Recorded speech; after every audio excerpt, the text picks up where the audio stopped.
Hello everyone, welcome to my channel tips on mathematics. So बच्चों, अगर आप BSc कर रहे हैं और आपके मन में भी यही क्वेश्चन आ रहा है कि आप बीएससी के बाद एमएससी करें या फिर आप बीएड में एडमिशन लें, तो ये जो डेडिकेटेड वीडियो है आज का, इस पर ही पूरा डिपेंड है और आपका जो पूरा डाउट है वो इस लेक्चर में मैं क्लियर करूँगा। तो स्टार्ट करते हैं। सबसे पहले, अगर आप एक बीएससी स्टूडेंट है, अगर आप बीएससी कर रहे हैं या फिर आपका बीएससी कंप्लीट हो गया है और आपके मन में भी यही क्वेश्चन आ रहा है, तो ऑप्शंस क्या क्या आ जाते हैं आफ्टर डूइंग बीएससी। ठीक है, देखो बीएससी के बाद कई सारे ऑप्शन आपके खुल जाते हैं। इन जनरली मैं अगर बात करूं तो आप एज अ प्राइवेट ट्यूटर आप वर्क कर सकते हो। ठीक है, कई सारे स्कूल्स ऐसे होंगे, कई सारे कोचिंग सेंटर्स ऐसे होते हैं जहां पर अगर आपके पास अच्छी स्किल है तो वो आपको एज अ प्राइवेट ट्यूटर रखते हैं और जॉब आपको प्रोवाइड करते हैं। तो एक तो ऑप्शन ये है। हायर एजुकेशन फील्ड में भी जा सकते हैं, जिस पर आज हम बात करेंगे, जिस पे हम हायर एजुकेशन में एमएससी एंड बीएड, ये दो जो हमारे कोर्सेज है कि अगर आप बीएससी कर रहे हैं तो बीएससी के बाद कौन सा ज्वाइन करना बेस्ट रहेगा और कैसे ज्वाइन किया जा सकता है ना, कैरियर ऑप्शन क्या क्या है after doing BSc and BEd. उसके बाद जो है रिसर्च ओरिएंटेड जॉब होते हैं, रिसर्च एंड आरएनडी में जा सकते हैं। कई सारे ऐसे ऑर्गेनाइजेशंस होते हैं, प्राइवेट ऑर्गेनाइजेशन होते हैं, गवर्नमेंट होते हैं, जहां पर आपको आरएनडी के लिए रखा जाता है अगर आप एक बीएससी स्टूडेंट रह चुके हैं या फिर आप बीएससी कर रहे हैं। ठीक है, उसके बाद जो है फ्रीलांसिंग एंड एंटरप्रेन्योरशिप, अपना ही कोई कोचिंग सेंटर आप खोल लीजिए। आजकल डिमांड काफ़ी ज़्यादा है मार्केट में, है ना। कुछ ऐसे टॉपिक होते हैं, कुछ ऐसे कोर्सेज होते हैं जिनके लिए कोचिंग जो है प्रोवाइड करे जाते हैं और बहुत ज़्यादा डिमांड भी है मार्केट में। तो एक एंटरप्रेन्योरशिप भी आप कर सकते हैं आफ्टर बीएससी। फ्रीलांसिंग का भी ऑप्शन है। फ्रीलांसिंग में डेटा प्रोवाइड होता है ऑनलाइन माध्यम से और उस पर जो है आप अगर आपके पास अच्छा स्किल है और आपके पास एक कंप्यूटर अच्छा नॉलेज है, देन आप फ्रीलांसिंग भी कर सकते हो। लेकिन इसमें थोड़ा ऑनलाइन में है, रिस्क होता है, तो इसके लिए थोड़ा सा अवेयर आपको रहना पड़ेगा। नेक्स्ट आता है government and public sector job. देखो गवर्नमेंट में आपको पता ही है, यूपीएससी हो गया है, एसएससी हो गया है, जेई हो गया, इस प्रकार के जो आपके गवर्नमेंट जॉब्स की वैकेंसीज आती है उन पर भी आप जो है डायरेक्टली अप्लाई कर सकते हो आफ्टर डूइंग बीएससी। ठीक है, क्योंकि आप उस टाइम जो है ग्रेजुएशन आपका कंप्लीट हो जाता है तो आपके पास ये सारे करियर ऑप्शन जो है खुल जाता है। तो ये कुछ ऑप्शंस थे। बेसिकली हमारा डिस्कशन का पॉइंट ये नहीं है, हमारा डिस्कशन का पॉइंट है कि एमएससी या फिर बीएड कौन सा हमारा सही रहेगा। ठीक है, तो वो मैं आपको बताऊंगा।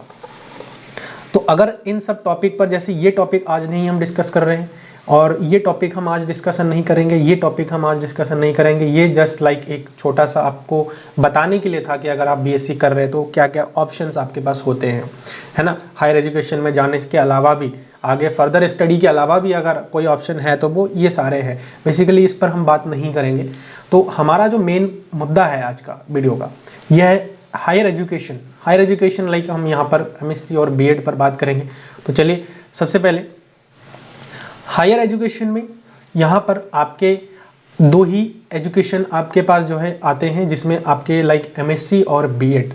क्योंकि आप अगर एक बीएससी स्टूडेंट है तो आपके मन में भी कहीं ना कहीं ये सवाल ज़रूर आ रहा है कि एमएससी या फिर बीएड। ठीक है, तो देखो मैं एक एक कोर्सेज के डिटेल में आपको बताऊंगा एंड देन इसके जो आफ्टर कंप्लीटिंग द एमएससी और बीएड करियर ऑप्शन क्या है, अपॉर्चुनिटीज़ क्या क्या है, वो भी मैं आपको बताऊंगा।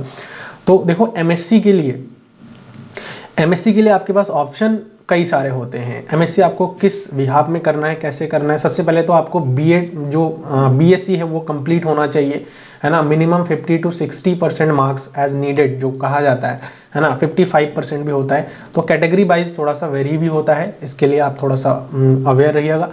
And choose specialisation, decide the field for MSc. अब आपको एमएससी किस में करना है, लाइक अगर आपने बीएससी पीसीएम से करा है, ठीक है, पीसीएम से आपने बीएससी करा है, तो 3 सब्जेक्ट आपको वहाँ पर पढ़ने को मिला होगा और तीनों सब्जेक्ट में फिजिक्स, केमिस्ट्री और मैथमेटिक्स, किसमें आपको लगता है कि बेस्ट है आपके लिए, तो वो आप चूज कर सकते हो, है ना। तो स्पेशलाइजेशन आपको देखना पड़ेगा। Decide the field for MSc, आपको फिजिक्स में जाना है, केमिस्ट्री में जाना है, मैथमेटिक्स में जाना है, एटसेट्रा। अगर आपने बीएससी कुछ और सब्जेक्ट से भी किया है तो उससे रिलेटेड आपको और भी टॉपिक आपके आगे मिल जाते हैं, फील्ड आपको मिल जाते हैं, तो वो आपको थोड़ा सा देखना पड़ेगा। उसके बाद आता है रिसर्च एलिजिबिलिटी। आपको जो भी अगर आपने बीएससी करा है और आप एमएससी के लिए सोच रहे हैं तो आपको थोड़ा सा उसके एलिजिबिलिटीज़ के बारे में जानना पड़ेगा। लाइक चेक मिनिमम क्वालिफिकेशन वही है कि आपको बीएससी होना चाहिए और 55 to 60% आपके जो है बीएससी में होना चाहिए। ठीक है। Subject requirements and entrance test detail. देखो एमएससी करने के लिए 2-3 तरीके हैं, मैं आपको बताऊंगा अभी इसमें आगे। सेलेक्ट द यूनिवर्सिटीज़, ठीक। उसके बाद देखिए identify institution offering MSc programme in your chosen field. तो देखिए जिस फील्ड में आप एमएससी करना चाह रहे हैं, लाइक आप मैथमेटिक्स में एमएससी करना चाह रहे हैं, तो आपको वो उस टाइप के इंस्टीट्यूट जो है देखना पड़ेगा, ढूंढना पड़ेगा, उस टाइप का कॉलेज, बेस्ट कॉलेज आपको जो है फाइंड आउट करनी पड़ेगी कि कौन सा कॉलेज जो है मेरे द्वारा चुने गए जो कोर्स है उससे रिलेटेड एमएससी करवाती है। ठीक है, वो आपको थोड़ा सा रिसर्च करनी पड़ेगी। और आपको अगर स्पेसिफिक वीडियो लेक्चर किसी में चाहिए तो आप लोग कमेंट के माध्यम से मुझे बता सकते हैं, मैं उस पर स्पेसिफिक वीडियो भी आपको बना दूंगा। ठीक है। तो उसके बाद आता है चेक एडमिशन प्रोसेस। आपको उस कॉलेज का एडमिशन प्रोसेस चेक करनी होती है। And prepare for entrance exam. अब बात आती है कि एमएससी में एडमिशन मिले कैसे। देखो एमएससी में एडमिशन लेने के लिए आपके पास जो है आईआईटी जैम होता है ना, सीयूईटी पीजी एग्जाम भी होते हैं। आफ्टर बीएससी ग्रेजुएशन के बाद, अंडर ग्रेजुएट प्रोग्राम कंप्लीट होने के बाद जो है पोस्ट ग्रेजुएट प्रोग्राम के लिए भी सीयूईटी जो है एग्ज़ाम करवाती है। बीएचयू, पीईटी और यूनिवर्सिटी स्पेसिफिक एग्ज़ाम्स भी होते हैं। तो देखो अब मैं यहाँ पर जो है आपसे थोड़ा सा डिस्कस यही करूँगा कि आपके पास क्या क्या वे है ना, वे आपके पास क्या क्या है वो हम चलो बात कर लेते हैं फॉर दी एमएससी। ठीक, देखो एमएससी के लिए आपके पास 3 तरीके हो सकते हैं। ठीक है, बेसिकली आपके पास क्या क्या हो सकते हैं, 3 तरीके हो सकते हैं। 3 तरीके में क्या है, एक तो सबसे पहला अगर मैं one of the best exam की मैं बात करूं एमएससी करने के लिए, वो आता है आपका आईआईटी जैम। ठीक है, बहुत बच्चे इसके लिए प्रिपेयर करते हैं। ठीक है, लेकिन इसमें भीड़ बहुत कम है, तो एग्ज़ाम भी काफ़ी आसानी से आपके क्रैक हो सकते हैं। कुछ सिलेबस होते हैं स्पेसिफिक, और बेसिकली कंटेंट हमारे चैनल में भी आपको इसके मिल जाएंगे। और अगर स्पेसिफिक आपको आईआईटी जैम का ही पढ़ना है तो वो भी आप लोग मेरे से बता सकते हैं। ठीक है, एक तो आईआईटी जैम आप एग्ज़ाम दे सकते हैं, जिसके थ्रू आप आईआईटी या फिर एनआईटी जैसे प्रेस्टिजियस कॉलेज में आप जो है एडमिशन पा सकते हैं। ठीक है, तो ये एग्ज़ाम आपको देनी पड़ेगी, इसके लिए आपको प्रिपरेशन करनी पड़ेगी। और अगर आपने बीएससी में जो है आप बीएससी फर्स्ट ईयर या सेकेंड ईयर में, तो मुझे लगता है कि इस एग्ज़ाम की प्रिपरेशन आपको स्टार्ट कर देनी चाहिए अगर आपने एमएससी के लिए सोचा है तो। ठीक है, नेक्स्ट जो है इसमें आपके पास ऑप्शन आ जाता है, आप सीयूईटी पीजी एग्ज़ाम भी दे सकते हो।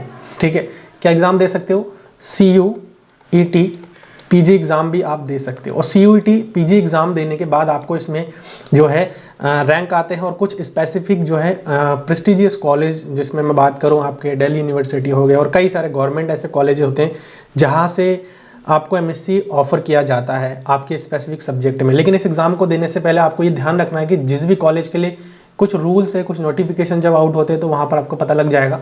तो वहाँ पर आपको कॉलेज चूज़ करना है, और आपको देखना भी है कि जो मेरा सब्जेक्ट है, जो मेरा फील्ड है, क्या उस फील्ड से रिलेटेड जो कोर्स एमएससी है ना, वो क्या इस कॉलेज करवा रही है नहीं करवा रही, तो ये आपको थोड़ा सा चेक करनी पड़ेगी।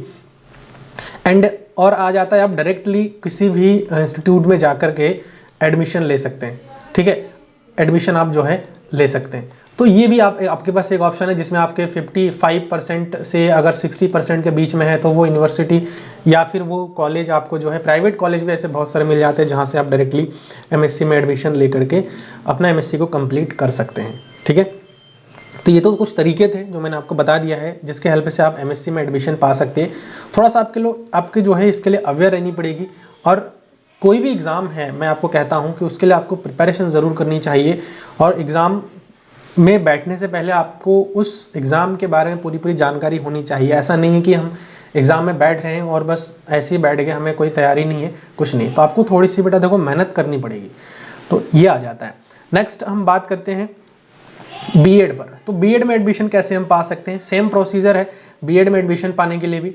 आप क्या कर सकते हो, आपको सबसे पहले तो अपना बीएससी कंप्लीट करनी पड़ेगी विद 50 to 55% एग्रीगेट आप ये होने चाहिए, है ना। Relaxation for reserve categories as per government norms, तो इसमें भी रिजर्वेशन मिल जाता है आपके SC ST OBC के लिए, तो ये डिस्कशन का पॉइंट नहीं है बेसिकली।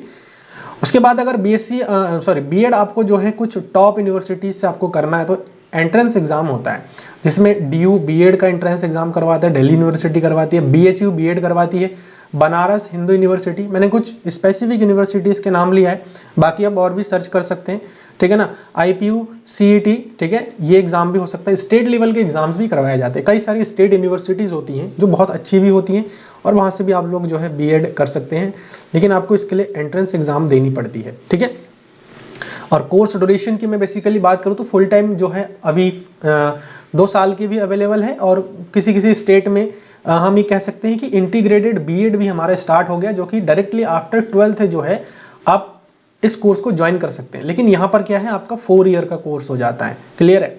अब ना मेन मुद्दा यहाँ पर आ जाता है कि ये तो मैंने बता दिया कि प्रोसीजर क्या है, कि आप BSc आप आपका हो गया है या फिर आप कर रहे हैं, तो आपको कैसे MSc में अप्लाई करना है, एंड देन कैसे आप MSc में एडमिशन ले सकते हैं और BEd में। तो ये कुछ तरीके थे जो मैंने आपको बताया है, ठीक है। अब बात करते हैं जिसके लिए आप आई थिंक इस वीडियो पे है, और वो है करियर अपॉर्चुनिटीज़, ठीक है। ये सबसे इंपॉर्टेंट है। देखो, मैं अगर बात करूँ करियर अपॉर्चुनिटीज़ की, तो कोई भी स्टूडेंट जो है अगर कोई कोर्स कर रहा है, लाइक किसी में एडमिशन ले रहा है, तो वो जॉब ओरिएंटेड होना चाहिए, है ना। हर कोई सोचता है कि मैं ये कोर्स करूँ और इसके बाद मुझे एक अच्छी जॉब जो है मिले और उसमें अच्छा खासा मुझे पे किया जाए, ठीक। देखो, करियर अपॉर्चुनिटी की मैं बात करूँ तो MSc कंप्लीट करने के बाद जो करियर आपके निकल के आ जाता है, सबसे पहले इंडस्ट्रियल रोल।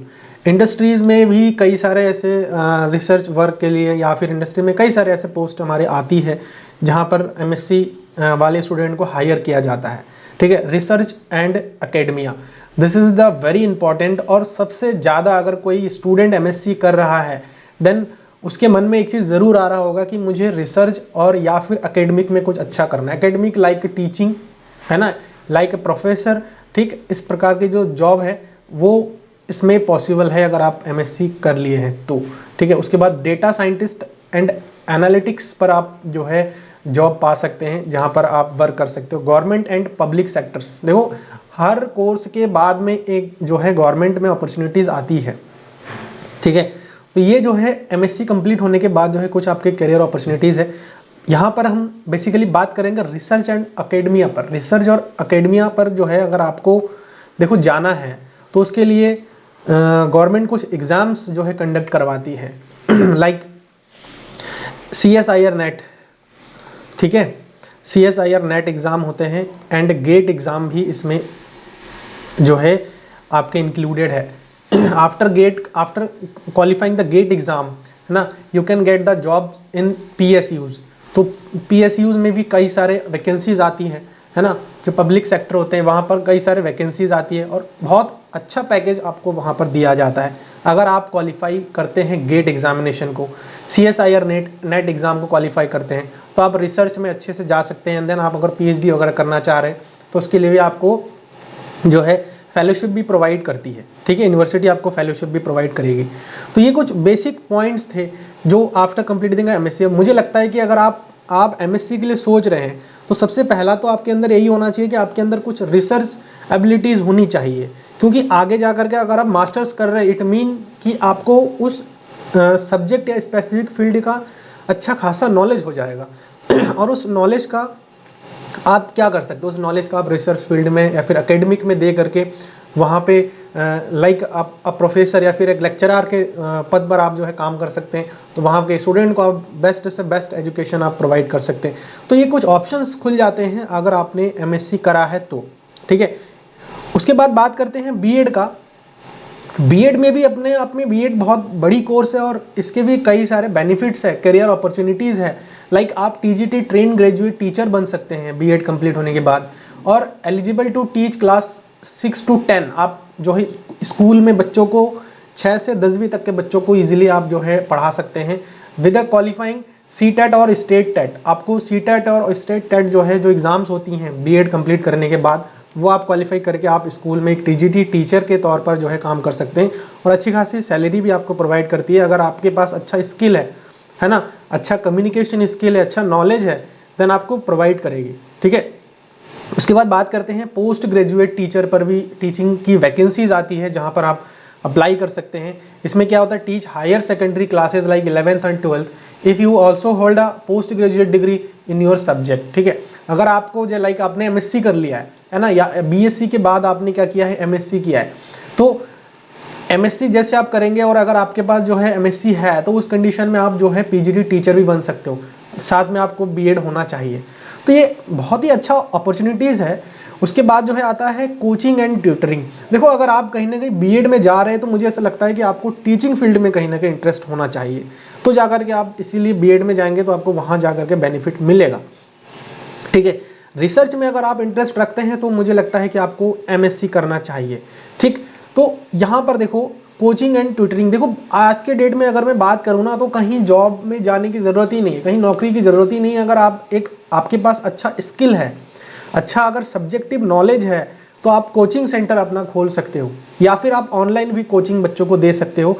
तो ये teach student preparing for entrance और board exams like IIT, JEE, NEET etcetera. आपके बहुत सारे ऐसे एग्जाम्स आज के डेट में आ रहा है जो कि क्रैक करने के लिए बच्चे कोचिंग ज्वाइन करते हैं, लेकिन इसके लिए पॉपुलैरिटी और आपके अंदर स्किल नॉलेज ये चीज़ होना चाहिए, देन तभी आप इसमें ग्रो कर सकते हो।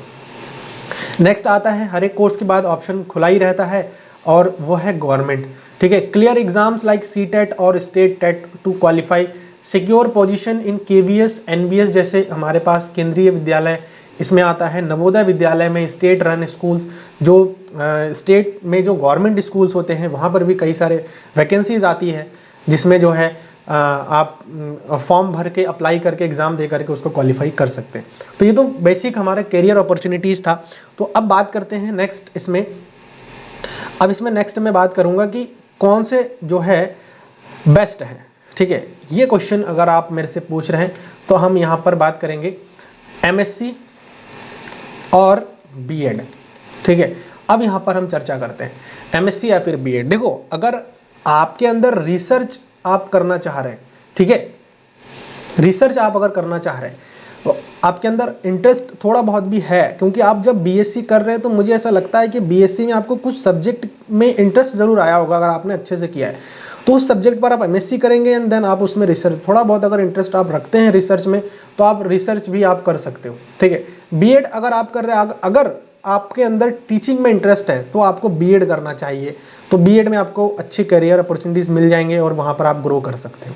ठीक है, और रही बात बेस्ट की, तो देखिए जो भी कोर्सेज आते हैं वो हमारे बेस्ट ही होते हैं, कोई भी कोर्स ख़राब या अच्छा नहीं होता है, वो हमारे पास डिपेंड करता है, हम उसको अच्छा या बुरा बना सकते हैं। ठीक है, अगर आपके पास उस सब्जेक्ट उस स्पेसिफिक फील्ड में अगर आपके पास नॉलेज नहीं है तो आप जो है, आई थिंक मुझे लगता है कि आप कि बीएड हो या एमएससी हो, आप किसी भी कोर्स में ग्रो नहीं कर सकते। ठीक है, तो आपको सबसे पहला तो अपने स्किल्स पर फोकस करना चाहिए। आप अगर एमएससी कर रहे हैं तो आपको सब्जेक्ट पर फोकस करनी चाहिए, अगर आप बीएड कर रहे हैं तो आपको टीचिंग स्किल्स पे और कम्युनिकेशन स्किल्स पर फोकस करना चाहिए। ठीक है, तो आशा करता हूं कि जो मैं डिलीवर करना चाह रहा था और जो क्वेश्चंस आपके मन में था वो आपको क्लियर हुआ है।